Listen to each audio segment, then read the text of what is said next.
Good evening, everyone. Thank you so much for coming to this special Father's Day edition of Poems from Connecticut's Four Corners. Our leader tonight is Barb Dennis, the Ridgefield Library's Poet Laureate Emerita. Actually, the town of Ridgefield's Poet Laureate. She's been amazingly wonderful. We're grateful to have you, Barb. Barb continues to do wonderful programs for us. And now I'll let you take it over and introduce everyone. All right, Lucy, well, thank you very much. Hi, everybody. Good evening. I'm glad you're here. This is our sixth Poems from Connecticut's Four Corners. And we're very delighted tonight to have 5 poets from the Four Corners of Connecticut, plus the central Hartford region. It's, as Lucy mentioned, it's a special Father's Day edition, so I invited only guys. Anyway, I hope you'll enjoy the works that they're going to be sharing. We are going to be taking a 2-month hiatus this summer. Just in July and August. We'll be back in September. We have a full fall lineup planned already, and I hope you'll join us back then. You'll be getting emails to that effect that we're back in business. So anyway, without further ado, let me just introduce our first poet this evening. Dennis Barone is the author of 7 books of short fiction, 2 novellas, plus studies of Italian-American poems and narratives. He has edited a collection of essays about writer, film director Paul Auster, as well as an anthology of Connecticut poetry since 1776.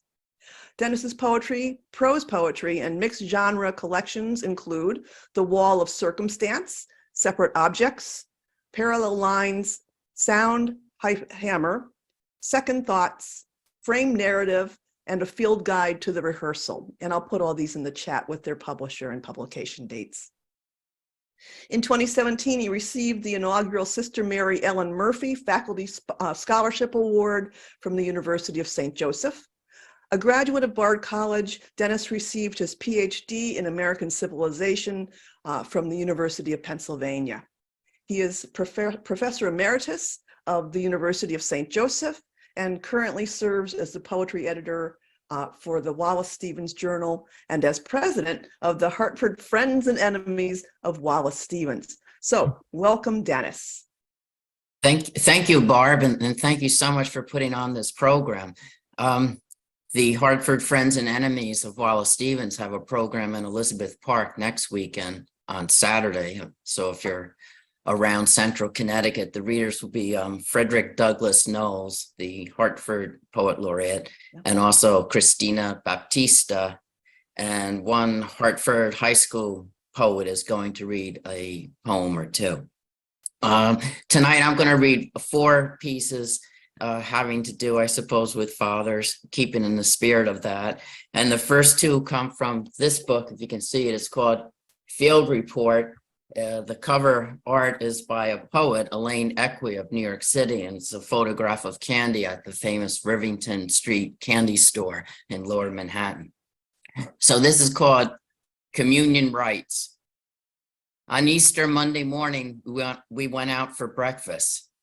We went to a new place, a place where no matter what you order, you get pancakes. Even if you order 2 fried eggs, sunny side up with toast and home fries, you still get pancakes. Granted, a small order on a side plate, but there's no avoiding the ubiquitous pancake, not at this plate. And that's fine with me, for I like pancakes. And my dad, he knows that I like them, but he doesn't. Debbie, my wife, his daughter-in-law, likes them, but isn't crazy about them. My dad does like 2 fried eggs, sunny side up with toast and home fries, though, and that's just what he ordered.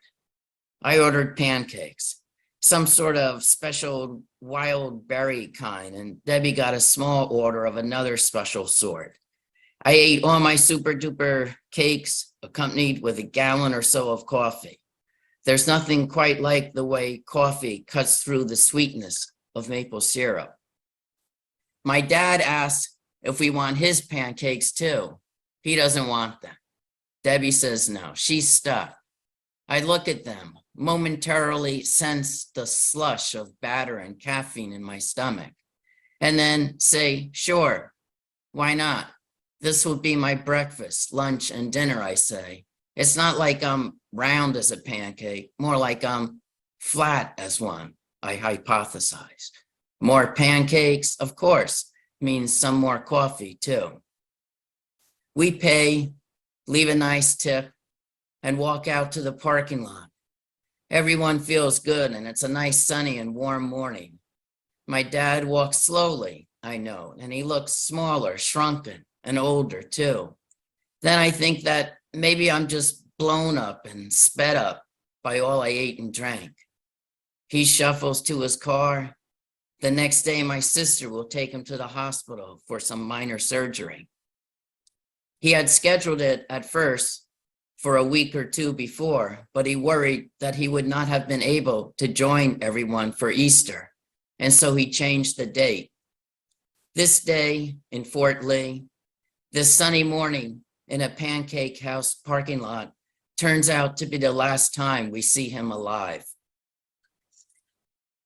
And the second piece I'll read, also from the book Field Report, is called Chiaroscuro. My father said he couldn't understand him, that he never washed, and that he always smelled bad.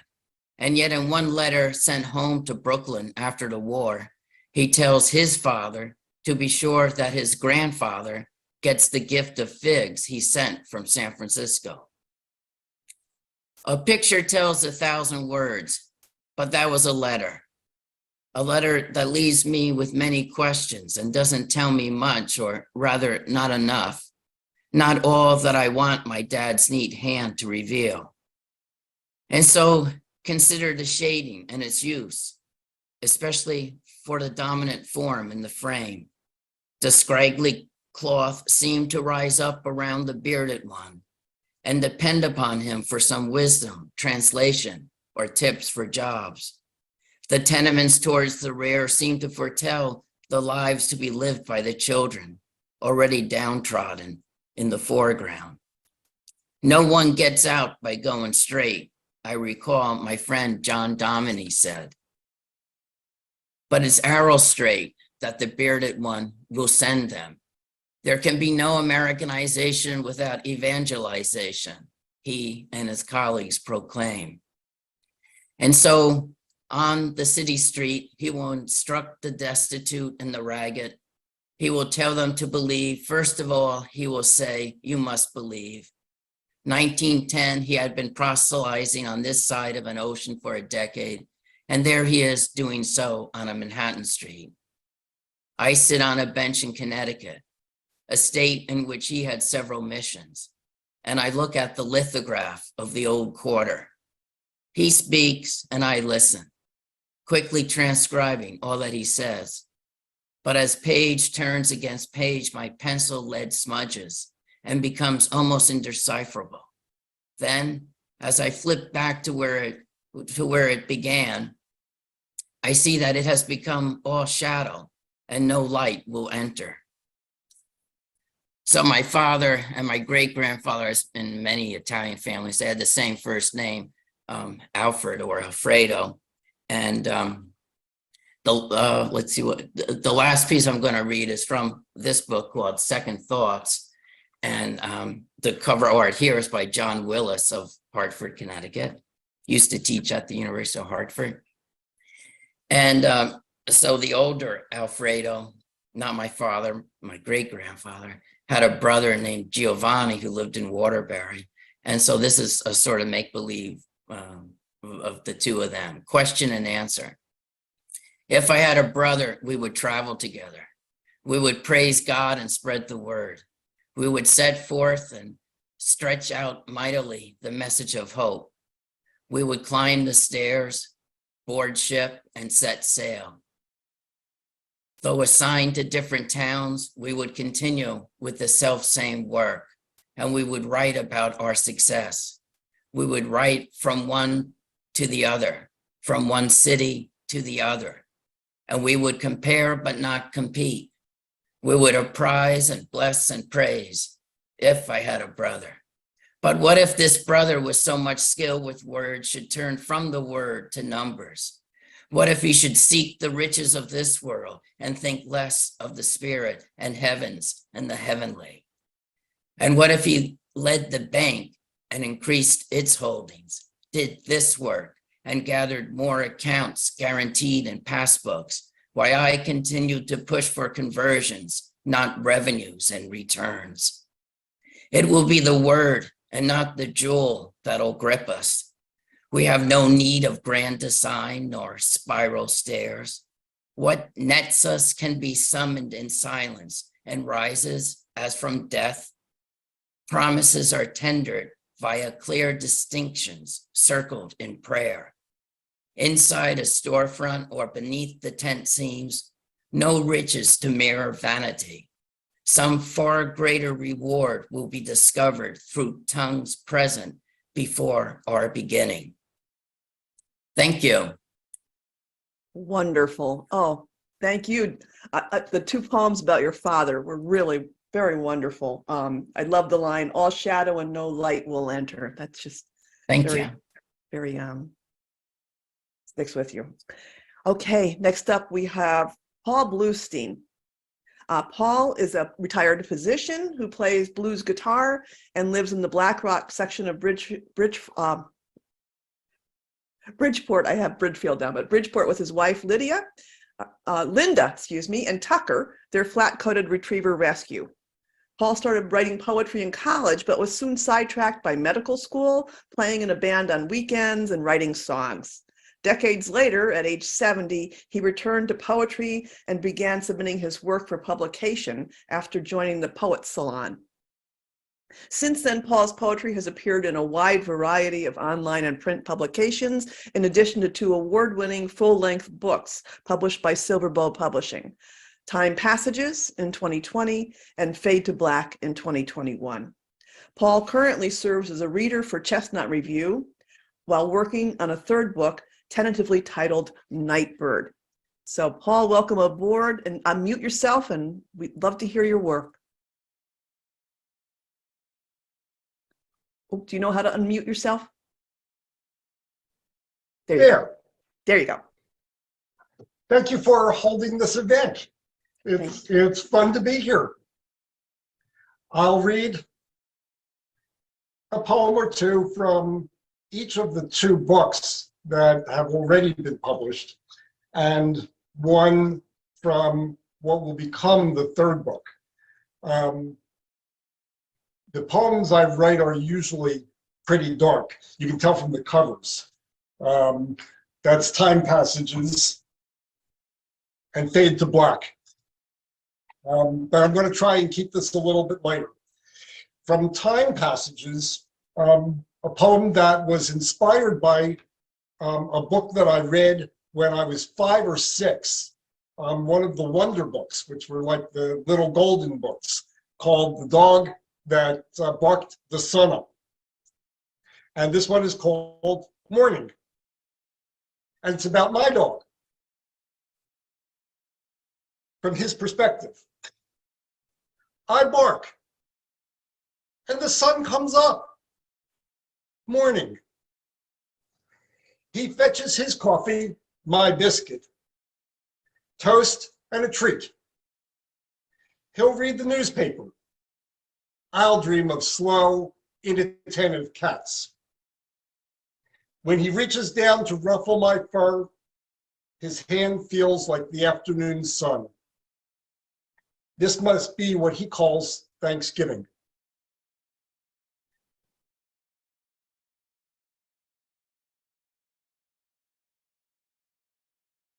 I used to, for years, volunteer at the food pantry in Black Rock. And the next poem is about what that was like.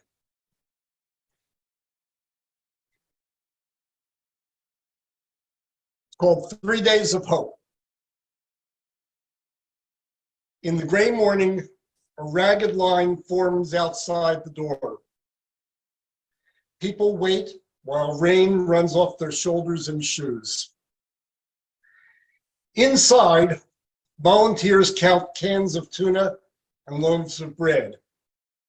There are bags of rice, peanut butter, and jars of jam. Food and hope doled out in 3-day parcels. The best we can do, even while we know it's not enough. Still, we listen to funny, sad stories, ask about children or parents, and carry bags to cars that are sometimes also homes. When finally we have nothing left to give, we close the door and, surrounded by empty shelves, realize again how close we are to asking if we can please have one more box of cereal. A poem that will be in the next book came from my visit to the Boston Museum of Fine Arts, where I was captivated by a painting by Winslow Homer. And this one's called Out of the Frame. In 1885, Winslow Homer painted me into the fog warning and left me there to struggle on my own. For more than 100 years, I've hung in the Museum of Fine Arts, rowing this flimsy dory through his ominous gray-green ocean. And I'm tired of it. I'm wet and seasick from the never-ending waves. My cold hands are blistered, and the halibut in the stern began to rot long ago. The patrons who come to see Homer's painting imagine I am looking out at the fog or the mothership floating on the horizon, but they have no idea. I'm looking at the wall of the gallery across this stormy sea and thinking, it's time, long past time, for me to get out of this painting and off this stinking boat. On that opposite wall is a beckoning Gauguin. 3 women at play on a tropical beach. One of them perched naked on a horse. I could row my boat over to that beach, climb out, and say hello. After decades with only one another's company, they might welcome a guest. Old Winslow's been dead for many years, so he won't object to me slipping away. And I doubt many museum visitors would notice I've gone. Instead of living the solitary life of a fisherman, I could dig my fingers into warm sand, eat papayas ripe from the tree, and maybe fall in love. Yes, I think it's time to leave New England for a more gentle shore. I just wish that instead of these damn halibut, Winslow had painted me an apple to give to the horse. That was delightful. Thank you. The last one I'll read is from Fade to Black. And it's called Short Walk at Sunset. And it's autobiographic, as are virtually every poem that I write. The old man and his old dog walk slowly, their autumn shadows stretched out long ahead of them. Behind them, the sun fights to remain in the sky, even though it has lost this contest for billions of years, and will soon, in a green flash, surrender to the night, only to rise up again in the morning, born again.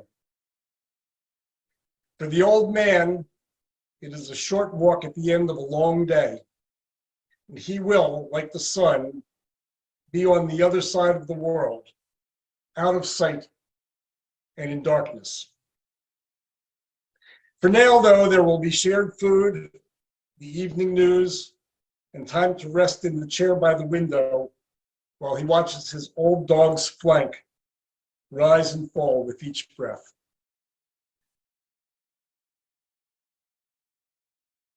Is there time for one more? Absolutely. Then a few years ago, I had a heart attack. And while I was recovering, I wrote Pale and No Wings to Fly.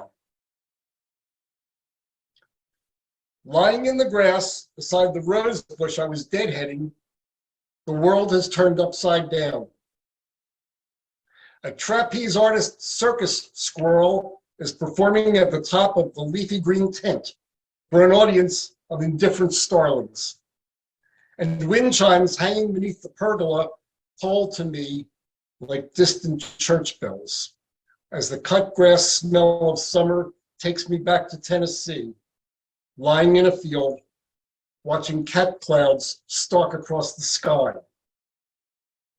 A crow sitting unmoved in a nearby limb seems to stare down at me with disdain for being so pale and having no wings to fly, while the tree watches the scene with its single knot-hole eye beneath an arched woody brow. I feel like I could rest here forever in the fading light, and I want to tell my wife, kneeling beside me, that the lowering sky pressing down on my chest has left me breathless.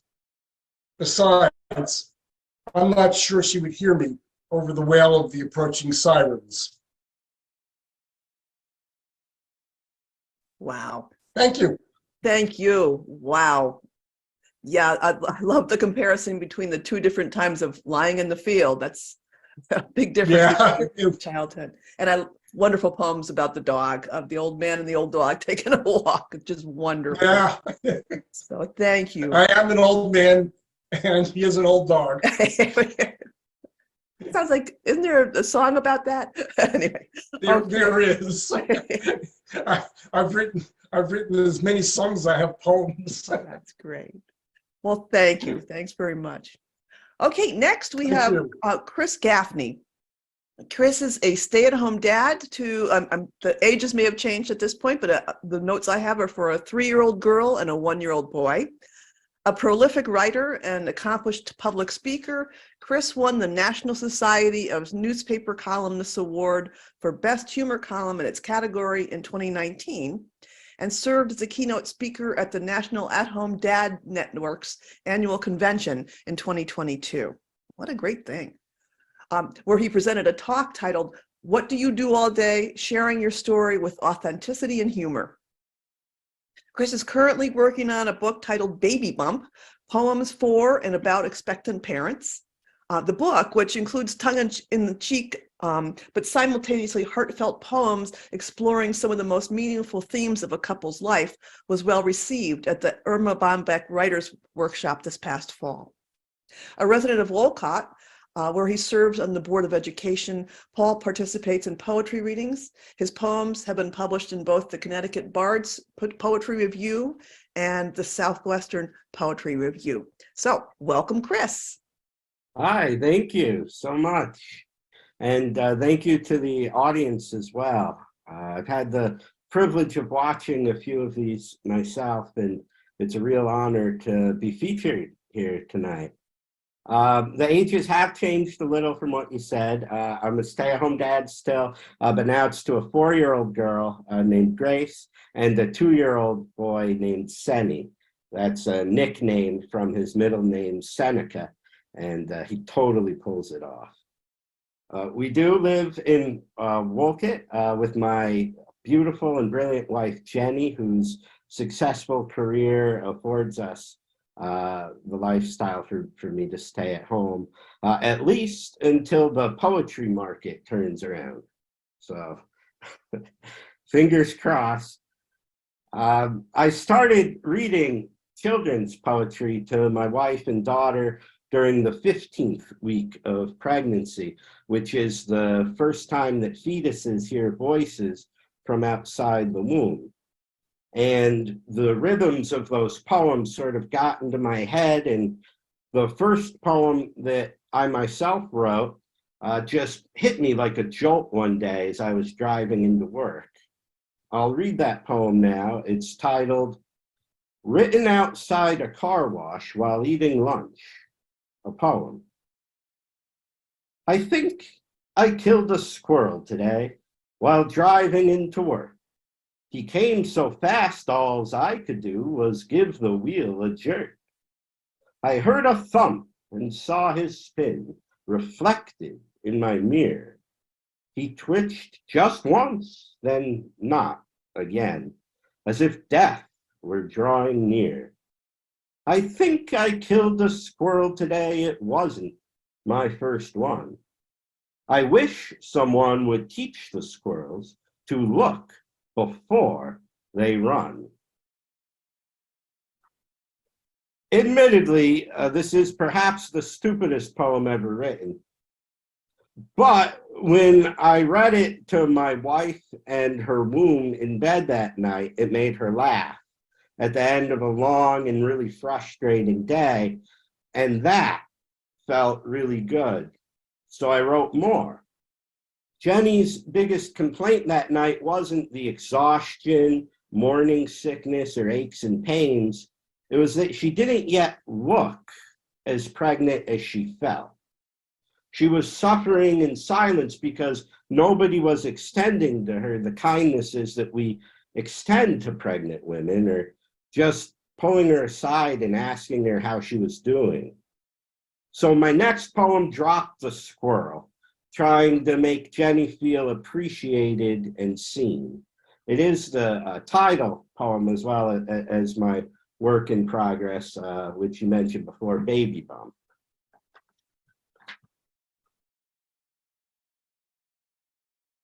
Baby bump, is that you I see?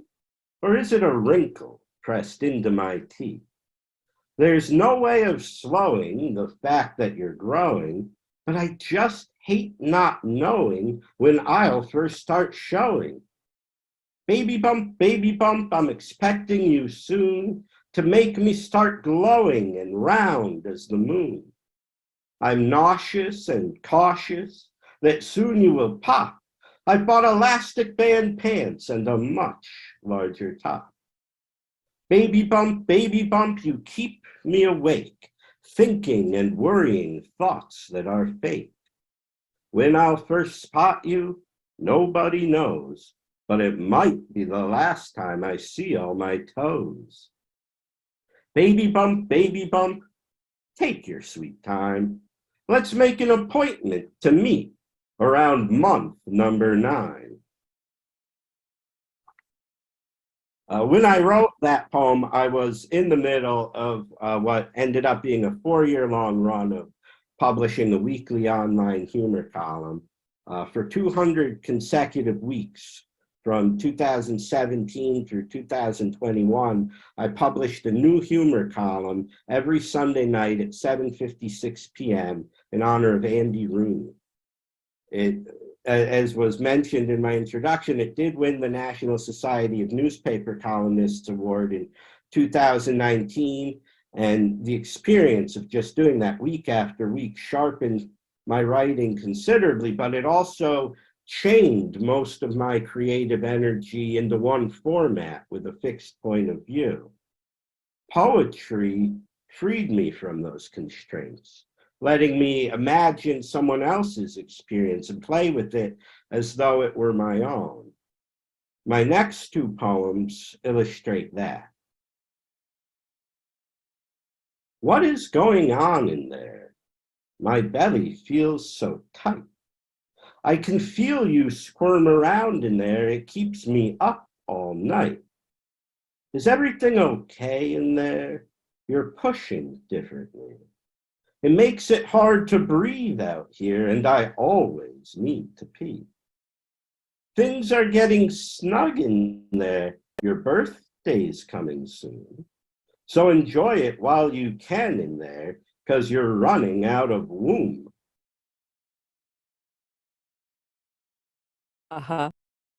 What is going on out there? It sounds like so much fun. I'm sitting on my own in here, just sucking on my thumb.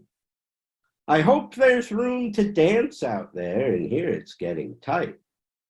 Once I am around out there, we'll party through the night. I can't wait to play out there, to laugh and smile all day. Don't forget me all alone in here, 'cause Mom, I'm on my way.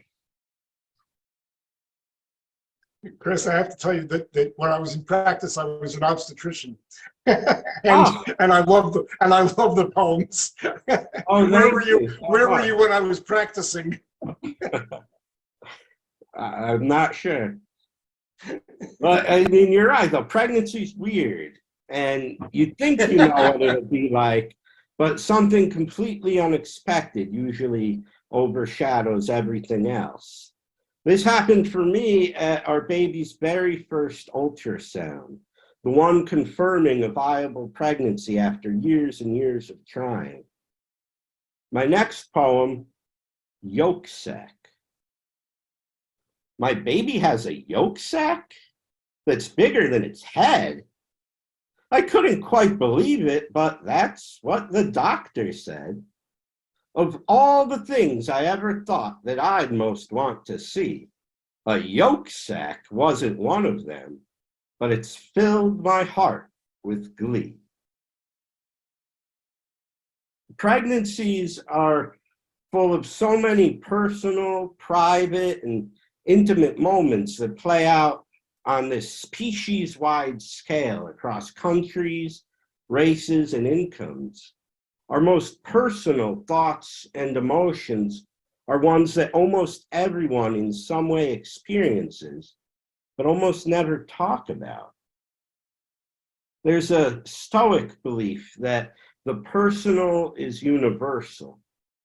And in that spirit, my next poem describes my personal experience sitting alone beside my daughter's NICU incubator after a complicated birth, and realizing that the last time I had sat in such a setting was for Mom's end-of-life hospice care. There's an eerie similarity between your birth and when Mom died, a sterilized dichotomy, such different tears I've cried. Memories of Mom's strained wheezing, the sound of death's last gasp. Contrast with your strained breathing beneath a tiny little mass. Me sitting powerless beside you with nothing to give but love. Monitoring the monitors, playing out my casted part between origin and legacy, the bookends of my heart. That was just the first of many sleepless nights to come. So many that it completely surprised me when a few years later, as my second child started moving out of the newborn phase, and I knew I would soon never have that experience again, I started to really just appreciate it and see the beauty in those late nights with the newborn. The next poem was written in the weeest, smallest hours of the night. Milk-drunk baby in the moonlight, with lips curled up like bows, eyeballs rolling gently toward lids too tired to close.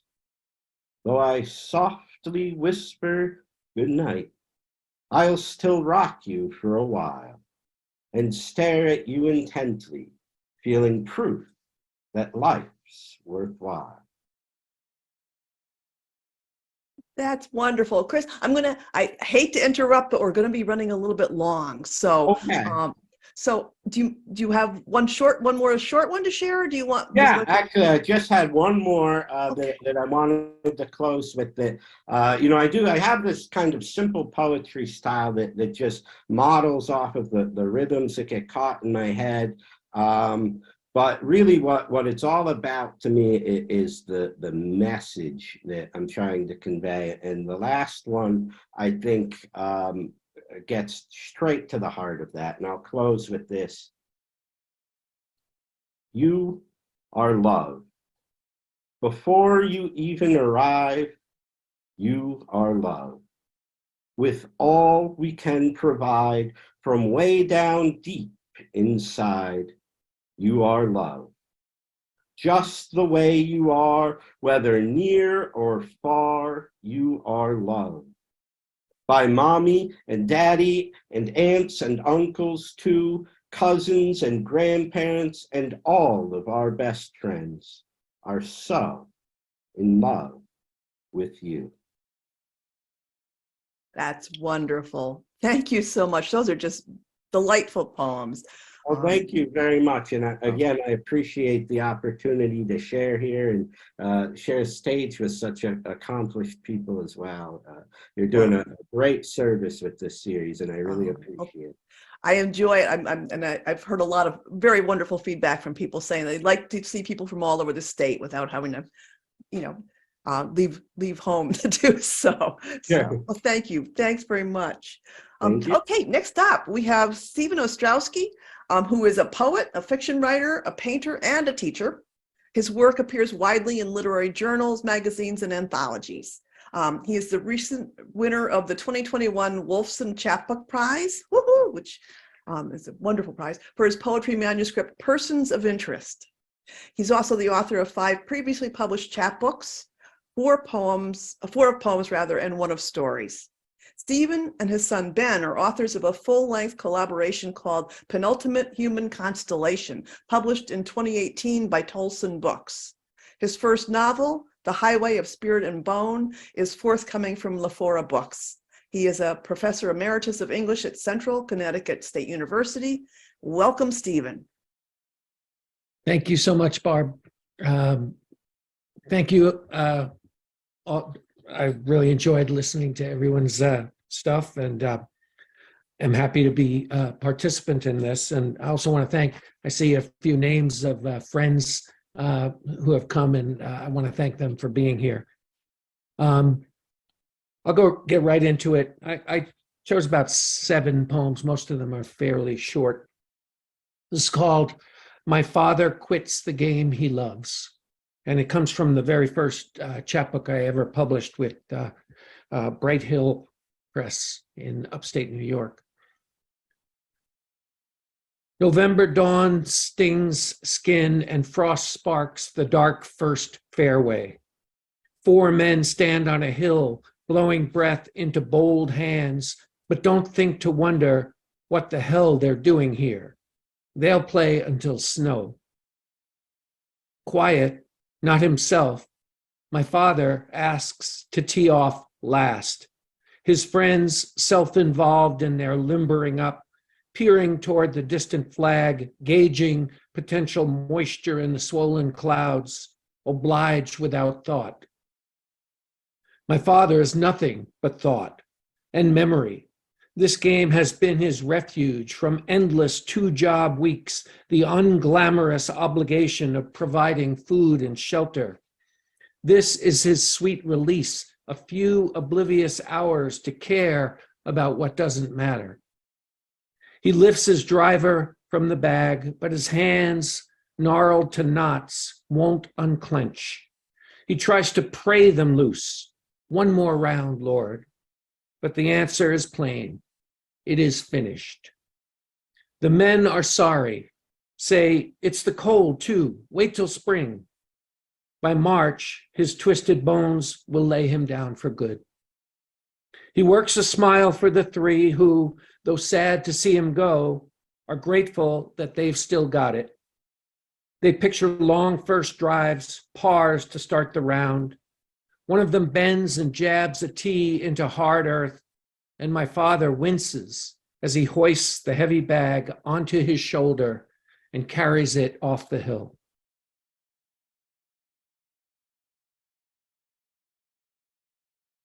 I spent a great deal of my childhood in these fields and woods that we had near my house, and they just keep appearing in my poems, 50, 60 years later. So I guess the sense of place is very important to me. This is called God in the Skies Over Port Richmond, summer 1965. The sun was closer to Earth in 1965 with more scorch. Shadows were cooler, though, and comforted. Out of my mother's Windexed view, beyond the houses, heat drooped already in only morning, past mosquito trees and cracked curbs smoking blue chalk, vague with fear and blessing myself past red-doored St. Mary's, I tramped to the humid fields.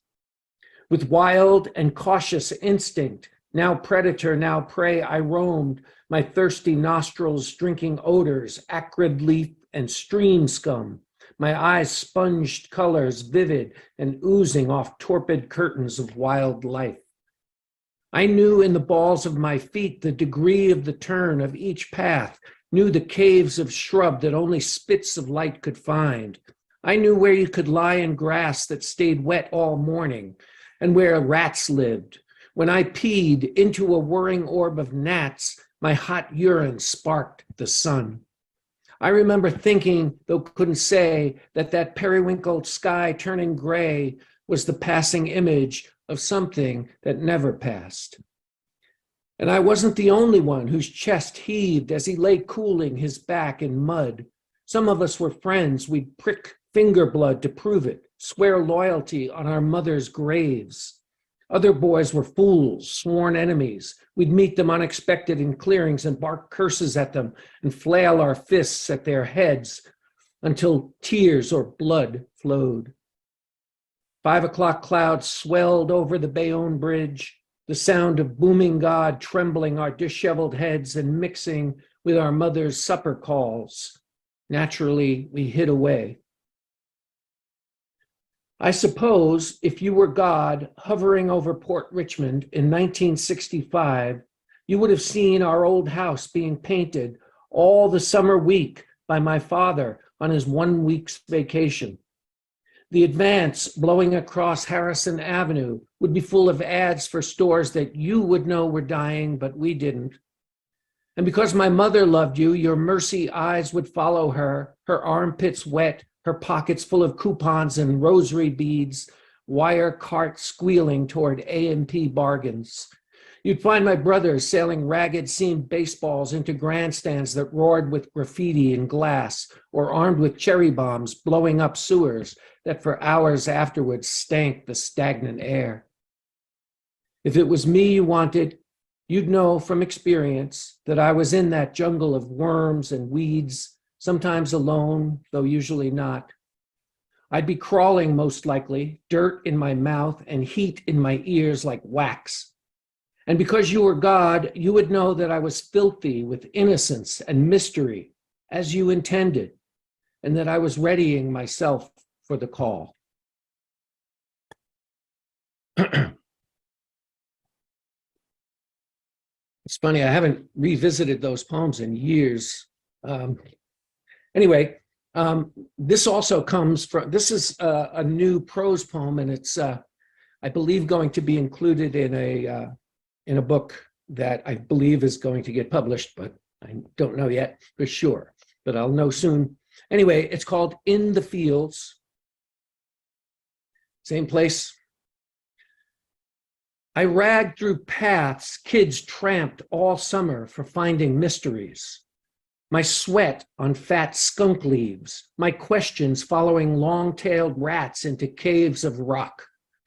My search for the kinds of spooky phenomena that I, at 9, could only believe with my hands.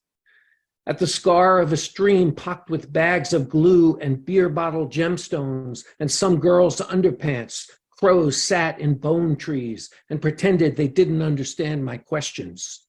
My questions beating up from prickers that cut my thin arms, sting on tiny bloody gashes, heating under acidic sun rays, so that I sought deeper shades lonely cool for healing.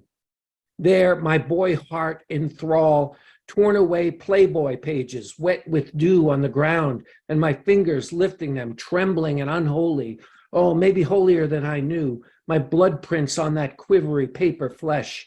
And then my mother somewhere on the front steps 10,000 light yards away, calling a name, mine, though it sounded strange in air that felt like bathwater and smelled of burn and wilt and decay.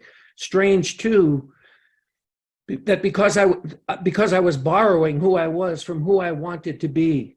And that's how, evening come round, I tumbled home, a breeze-tossed ball of ramble, the holy mess of a boy who, looking up, caught glimpses of star pricks above the racket of sunset and thought he was the only one given all this.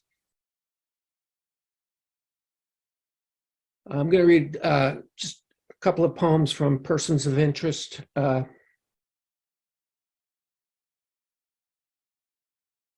This one is called Wayward in the Blood. A friend of mine and I, when we were 19 or so, hitchhiked across country together. This is about that. Wayward in the Blood. Hey, Sol, we were brothers back then, geniuses at the reservoir, obliterated but not once drowned. Strung out and guitar-minded, we laughed where girls wouldn't go. We estranged Staten Island, blurred all its yellow lines. I grubbed cigs and you grinned at my Ginsbergy poems. 17, you drove a Dodge Dart and I walked a lot. We spent brain cells in bars, wasted wishes on hot girls who found us hysterical but not quite. So one summer we thumb and middle fingered our way across America. Remember? But it was those black-eyed native dudes in Minnesota who got a piece of historical revenge when they took our money and didn't come back with the goods. We tried to fish Hemingway out of the big two-hearted river, but Papa fought us like a son of a bitch. So we waded in without poles just to feel the clean copper cool of a river that didn't ooze with Jersey oil. West, we ascended into rocky space like grimy seraphim. We fell asleep on switchbacks. We were skinny as tree-lined pines. Our songs had no radio. Our hair was dirt long, but shampooed by the sexy fingertips of the sun. Way up on Long's Peak, we reflected weird in a pair of mountain girls' azure eyes. We grinned a hey and watched their beauty descend giggling from the summit. Their loss, we laughed. Ha ha, their loss. And we headed down, headed home, thin-souled and undefiled yet again, headed east to figure ourselves into the rest of our lives. Yo, so, you think those years of lust and rebel and howl left some trace of wayward in our blood for good? I do. Now and then I wonder how you've been. I hope you're aging with a grace that's smoky and fierce. I don't imagine you ever gave in. Me, I'm still writing my gravel and dust poems. For who, I couldn't say. Doesn't matter. I know this for sure. I'm doing what I want to do. And then just one more from this, and then I just have a few short ones and I'll wrap it up. This is called Old Woman. In her sunbox garden, she fingers a crooked carrot, squints. Next year won't be so dry. Her eyes, moistened stones, her skin, rutted clay. Is that right? I say, and notice that the delicate pearl buttons of her long dress, the texture of mist, are misaligned with their eyelets. She touches the plastic bronze barrette that presses silver hair to porcelain scalp. Threadbare brown sandals make her feet little leather birds. Her words come quivery with mirth. Remember I told you. I ask her how on earth she can tell. She smiles, soft laugh, soft rain in a well.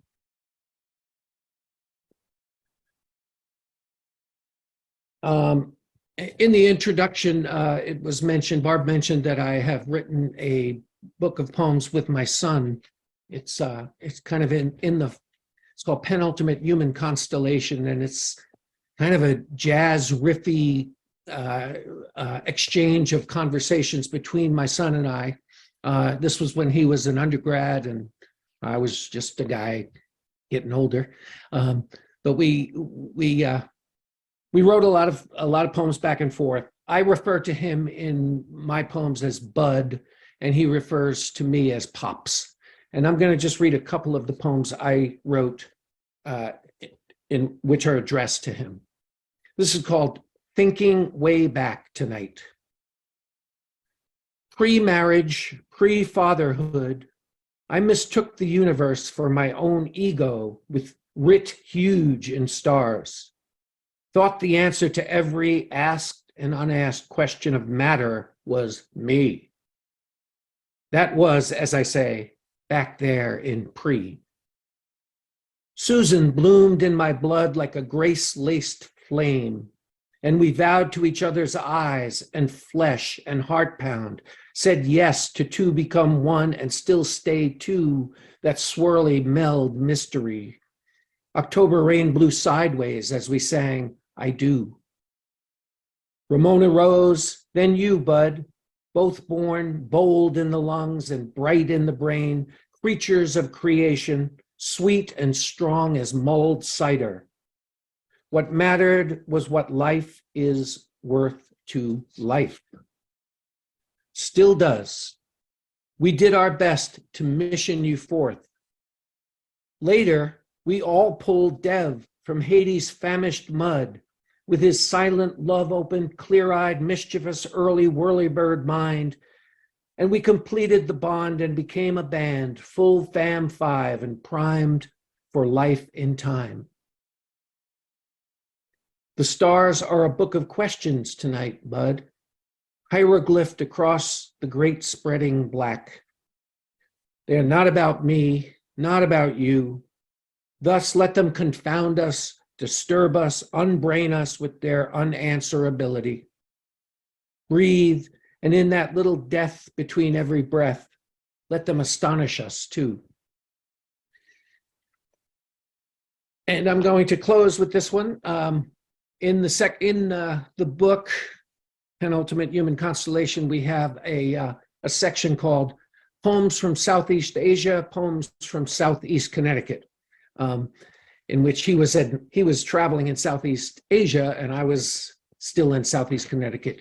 And we did he did 4 cities out there, and I did 4 cities in Southeast Connecticut. And this one is called East Lyme, and I'll finish with this. And it's kind of appropriate, I think, for a Father's Day celebration. East Lyme. Driving home, dusk fall. Making a right gets me there quicker. I turn left. Some father is hitting grounders to his young son on the dusty East Lyme Little League infield. I slow. The ball skips through the boy's legs, scuttles into left field. That's all right. Good try. Grab that ball. We still got him at home. Come home with it. The little boy seizes, heaves the baseball wild, almost straight up into the chalky ghost of moon. Good throw, buddy. Held him at third. Saved a run. I drive on. Oh, I could weep. Bud, I could weep. Thank you very much. Wonderful. Thank you so much, Stephen. Those were lovely. I have to say my favorite one was Wayward in the Blood. Just the language and the imagery was just so rich. So thank you for sharing. Good Thank stuff. you. Okay, our next poet, our last for this evening. And John, don't worry about going over because I just got the thumbs up from Lucy at the library. So next we have John Surowiecki, who has published 14 books in poetry, the latest of which is The Place of the Solitaires, poems from titles by Wallace Stevens from Wolfson Press, from which he'll be sharing poems this evening. John's poems have been widely published in such prominent literary journals and magazines as Nimrod International Journal, Poetry, Prairie Schooner, Rhino, The Southern Review, and Tupelo Quarterly. He is the recipient of the Poetry Foundation's Pegasus Award for a play in verse titled My Nose and Me, and then in parentheses, a tragedy light or a tragedelight in 33 scenes. The play was first presented by the foundation at the Shakespeare Theater in Chicago as part of the Poetry on Stage series, and it was also produced as staged readings at the University of Connecticut and elsewhere. Additional prizes include the Nimrod, Pablo Neruda Prize, the Washington Prize, the White Pine Prize, the Connecticut Poetry Fellowship, and a silver medal in the Sunken Garden National Competition. In 2017, John's book, Pie Man, won the Nilsson Prize for a first novel. Prior to the COVID pandemic, John taught poetry and literary seminars at Manchester Community College, and he currently serves as co-editor of the Connecticut River Review. So welcome, welcome, John.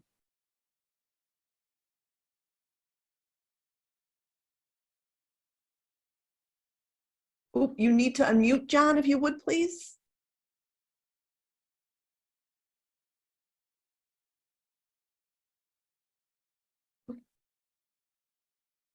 Okay. There you go. There. It was the unmute imp that changed it. All right. Can you hear me now? Ready? Yes, please. Okay, good. Okay. Well, thank you, Barb. And this is the book that Barb was talking about, if you can see it here. And it is, in fact, the scheme is I took the titles, or a number of titles from Wallace Stevens, but wrote my own text, my own poems to them, which was kind of an exercise, and it was kind of fun. Because if you write poetry in Connecticut, you really can't help but bump into the work of Wallace Stevens.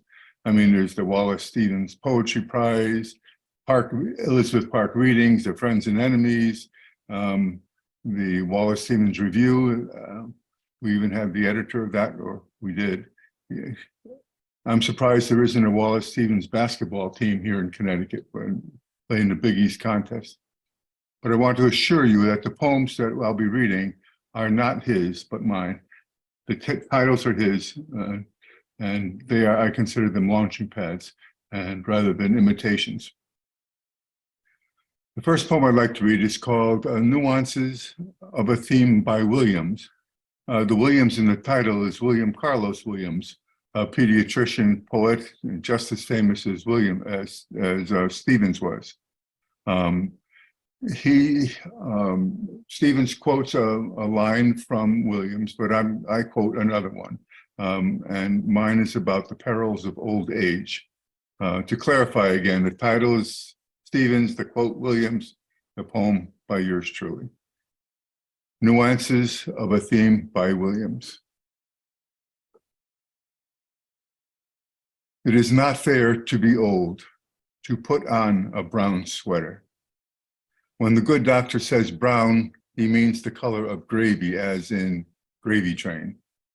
And in the sweater's weave, he can feel the comfort of bringing in wood on the first cold day in November, or watching trees waltz recklessly in the wind, knowing that if they fall, they'll find sleep in their own dead leaves. Old age brings no surprises.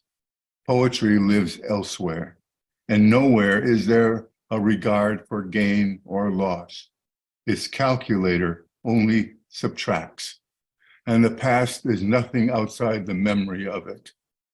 Tableau of victories no one cares about, secrets no one will ever know. And what is death but the last afternoon nap? What needs to be done has been done. What needs to be forgotten is already goes unrecalled. The next poem is called Anecdote of the Prince of Peacocks. It is dedicated to my son, John, who is an amazing musician and who has seen plenty of peacocks strut their stuff at various bars and clubs, I'm sure. One detail you should know about the cry of the peacock sounds very much like the cry of a lost child. Anecdote of the Prince of Peacocks for John. A man walks into a bar and orders a shot, so someone shoots him. The slug goes through his heart and gets lodged in the jukebox, causing all the songs to play at once. The room is suddenly filled with dancers. Every refrain of every song contains the cries of a lost child, which tend to dampen the party atmosphere. Later, peahens peck out the eyes of the inattentive and deposit them into spittoons conveniently located at either end of the bar. That won't stop the dancing, though. One man has already maxed out his visa, strutting and pretending he has feathers to display. The women only smile and shake their heads. This is the title poem, The Place of the Solitaires. We are desperate for the touch of a glove or a sleeve or a lapel. That's all we ask, proximity to anything that's not us or ours. We live where families are sad, jittery movies of themselves. Friends are rampaging rivers, bringing us end tables and night tables and breakfast bars with one stool. It seems every closet in the world vomits up clothes we can wear. As for the young woman who lives nearby and paints her nails in different colors and no discernible pattern, knowing her name would be the same as marrying her. Once she waved at us in the space between our houses, and I dreamed of her hand for nearly a year. There are no rivals where we live. We chip away at the lichen of our loneliness, our skin and home. We have little else to offer each other. We know we have no chance of winning. No one will ever take us or want to.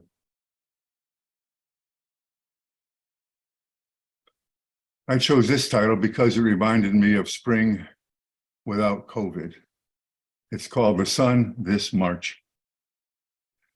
We are vaccinated, soldiers bearing arms, and the sunlight is not warmer, never that, but less hostile, asking, not insisting, that winter leave us at last, returning days with faces and voices that warm in the resonance of other voices, unraveling jokes, recounting brilliant escapades and foolish theories.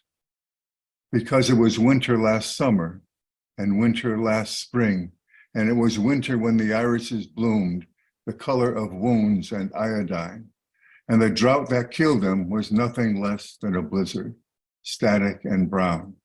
And the fall that announced winter was winter, and the winter that came was more than winter, more winter than winter, and with frozen air and house-high snow and daggered trees.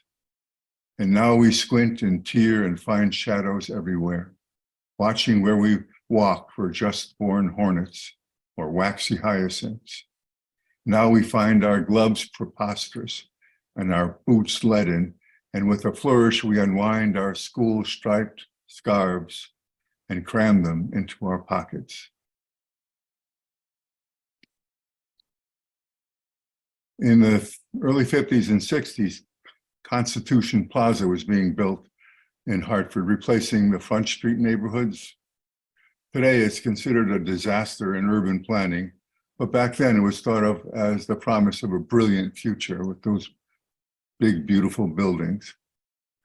And I like to think that it was possible that at the time I, a teenager, might have bumped into Wallace Stevens on one of his walks downtown, perhaps watching the plaza as it was being built.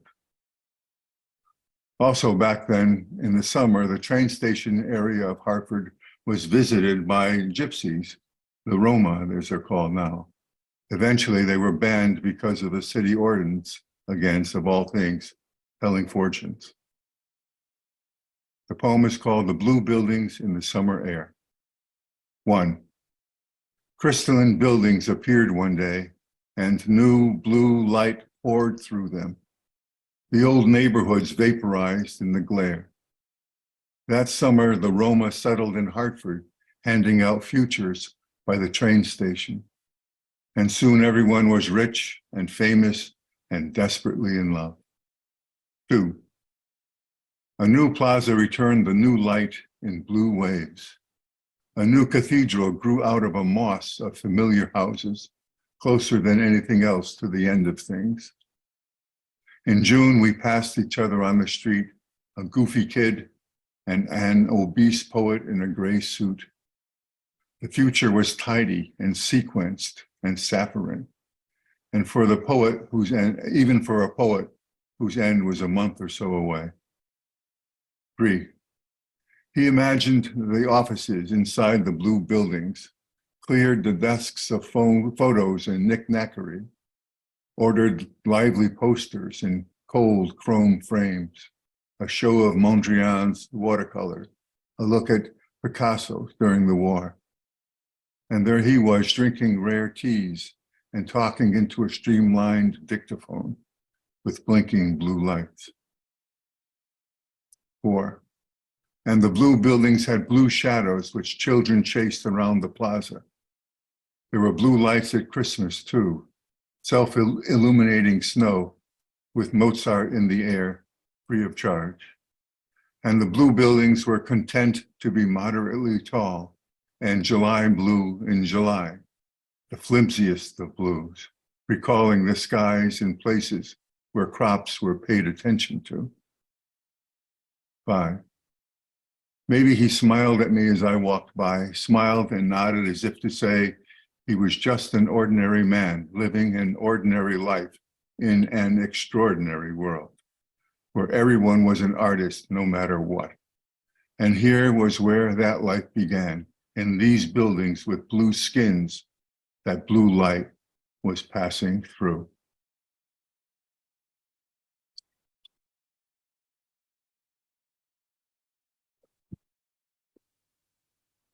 The next poem is taken from the title is Men Made Out of Words, one of Stevens's more famous poems. Everyone, please stop writing for a few days.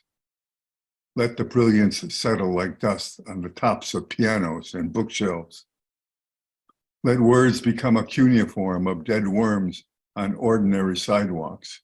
Sentences become odors no one recognizes. Words give way, aren't the way, get in the way. Each one is a double entendre. So what is now twice what it used to be. Whatever you think your life is, it's not that. Not anything of a shape or color anymore. Not anything you can put into so many words. In the late 60s, my family and I lived in Belmont, Massachusetts on Tupelo Road. I took the bus into work. I worked in Cambridge. In the other direction, the bus line, the bus went to McLean Hospital. I wonder if you know what that is. It's an asylum, a sanitarium, and it's famous for the poets who were patients there. Sylvia Plath among them, Robert Lowell, Anne Sexton, David Foster Wallace was there. So this poem is about the collision of my world with that one. And it is titled Puella Parvula, which in Latin means little girl, and is dedicated to my daughter, Vanessa, union organizer, teacher, and just an all in all wonderful human being. Puella Parvula. When you were 3, you nonchalantly walked into the deep end of a swimming pool. Luckily, I fished you out before you touched bottom, before you even realized you were afraid. This happened in the season of memory, so we shivered all the way home. I also remember your blue velvet dress and your sandbox under the moon, and the Armenian shopkeeper who gave you treats because the sun never left your hair.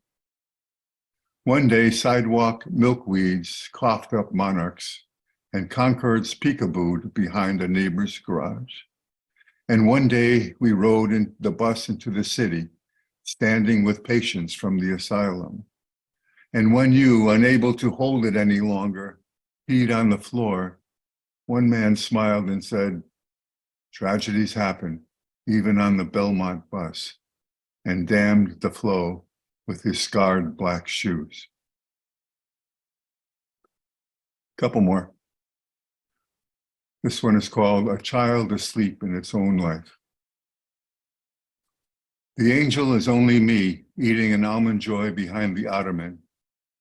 If I say I've come down from heaven, you'll only laugh and tell me to stop being such a jerk.